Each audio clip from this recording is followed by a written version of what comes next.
To enable Cyncly payments, you will first log into Design Flex and then head to Settings on the left-hand side, click Company Settings, and under the Pay sub-tab, you'll see a button that says Activate Pay.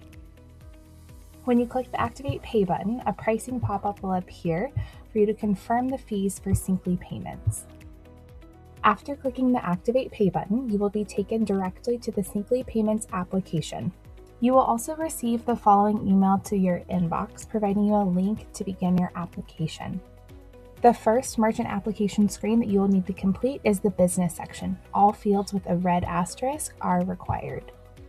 Once you finish the business section, proceed to the next page, the owner section.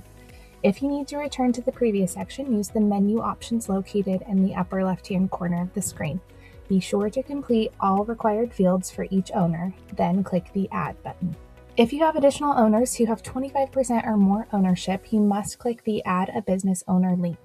You are required to provide owner information for all owners that have 25% or more of ownership per card brand requirements. Once you add all the owners of 25% or more of ownership, you will need to designate one person as the account representative. This person must have significant control over the business. To designate that person as the representative, click the Representative checkbox and then the Continue button to proceed to the next screen. The next page opens the financial section where you'll enter your banking information. This account will be used for deposits and fee withdrawals. You must enter your account number twice for verifications.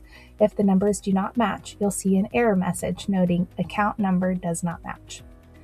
It's important to note that you ensure your bank account can accept deposits and fee withdrawals before processing credit card transactions.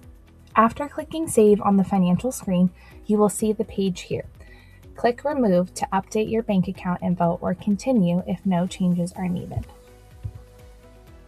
You will then be taken to the Review and Submit page. If there are any application errors, they will appear on the left menu with a red X. You will need to click on those pages to correct the errors before you're able to click Agree and Submit. After correcting all errors, all sections should have a green checkmark. If all items have green checkmarks, like the image you see here, click the Agree and Submit button to submit your merchant application. You will see your application show a status of submitted. Please allow 1 to 3 business days for the review of your application. In addition, you'll be sent an email confirming that your application has been submitted and a separate email when your application has been approved.